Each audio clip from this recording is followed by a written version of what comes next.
Hello there, YouTube. It is a beautiful day in the Target parking lot, and I have a Honda Rebel. It's a 300. It's nothing strong, but I needed something that I could cruise the streets with, not the highways. Cruise the streets with. But I haven't seen a lot of videos on the Honda Rebel 300, so I thought I'd make a quick one. Yeah, it's a 2021. It has 200. Doesn't even have 300 miles on it yet. 285 miles on it. Yeah. It's like $4,900. It's like the bobber style. It's like Honda's version of it. Yeah, so I put 300 miles on it. Great bike. Rides great. A couple things I don't like. Seats kind of this panel actually comes off.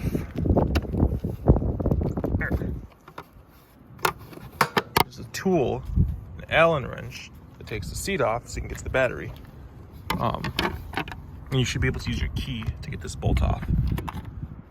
Now, what do I think of it? Right there. It's a great bike. I mean, it's a great starter bike. I don't plan on keeping this forever. I've used it to cruise around town. I've gotten so many compliments on it. Yeah, I mean, it rides good. The power for the city is fine, right? If you're cruising around the city, I never actually pop it into 5th or 6th gear if I'm up to like 50 miles an hour. I have no need. 5th and 6th gear are like highway gears. You kind of use this on the street. On the highway, though, that's the problem. Like, I bought this, I had to drive it 90 miles because nobody has them, basically. So I had to drive it 90 miles to where I live, and I got it up to 80 on the highway. The problem is it didn't like it. By the time I actually got off and like stopped, my hands were still shaking from the vibrations. That's the one thing I don't like about it. It's a small little engine. It's very torquey down low. It revs out. I think it revs out to like 9,000 RPM or something like that. I mean, it's good. It does what it needs to do. The problem is, like, yeah, it's not made for the highway. So if you get this and you think, okay, well, I'm going to drive it on the highway here and there,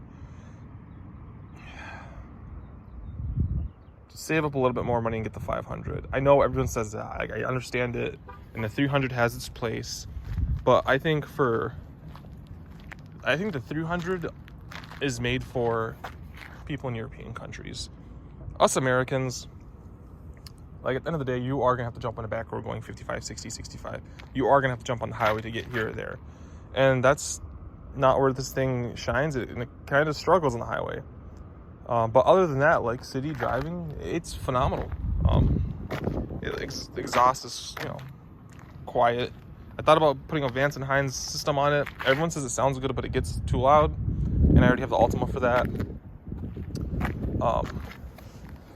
Let me actually see if I can roll this a little bit more into shade for you guys. There we go. So, as a steering lock right there, which is nice. Ignition lock is down here. Turns it. Get a startup screen.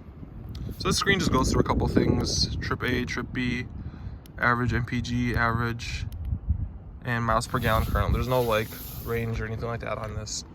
It does the 20. I think it's when the 2020 came out or 2021 came out. You do have a gear indicator now, which is nice. Now this LCD looks kind of dim. But it's not. It's just the phone, I guess. I can see it perfectly. I don't know, my brain fucks with me, but I think it like brightens up in the daytime and dims in the nighttime. And this is just your clear button for clearing everything. You have what I like, the quad beam like headlight. It is very, very bright. It's very bright. It always stays on. You only have high beam option, but it always stays on.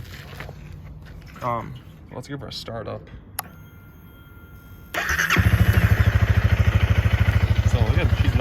not the loudest. She's not the loudest. But she does what she's supposed to do. These forks right here are adjustable. Yeah, I mean, I don't know.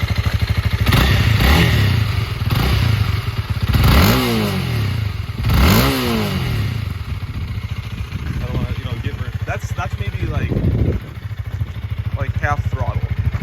So this thing revs out at like 9,000 RPM. But the one thing that kills me, absolutely kills me, is I know you manual people are gonna be like, it's not a necessity, but I would like to have a tap. There's more than enough space to put a tap. I think the Triumph Trident 660 has a similar like design, like circle little digital thing, and like up here is like a ring for a tap. You can grab the weight. Up here's a ring for a tap. Why can't we have that? I don't know.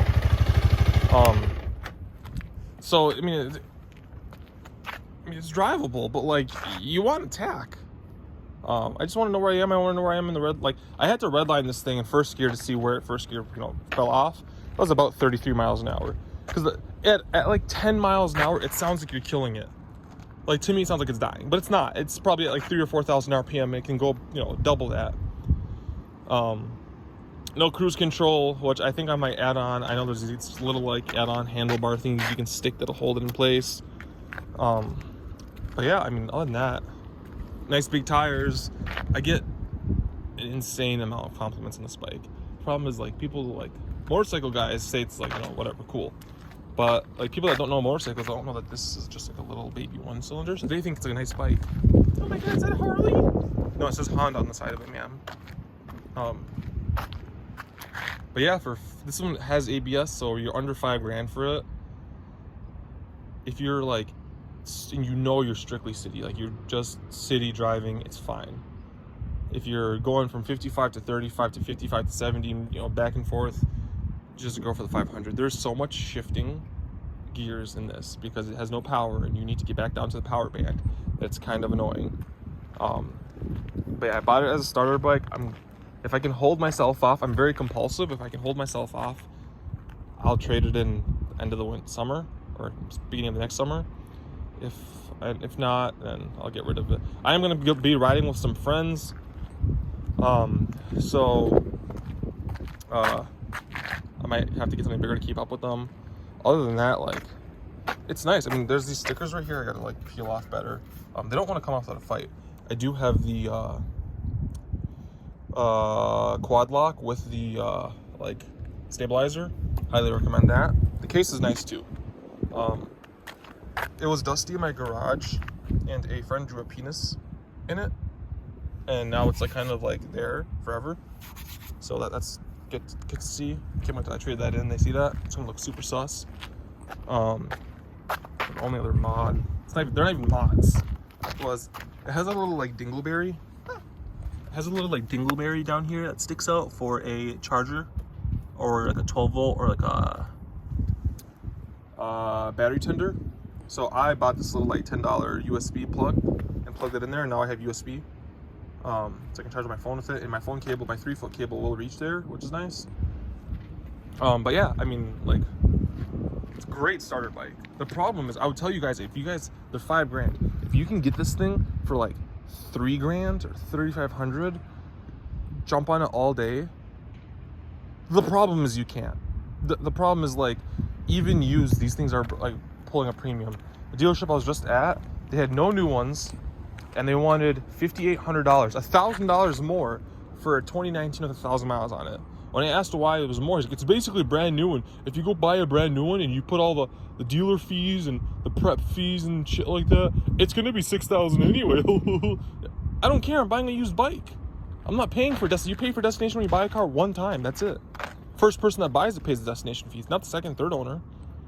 But yeah, I mean, like, I like it. It's a great little bike. It just, I wish it had a little bit more power. It's like a 350 because it's a 300, but technically it's a 273cc. But yeah, let me know in the comments what you guys want to see. Thank you.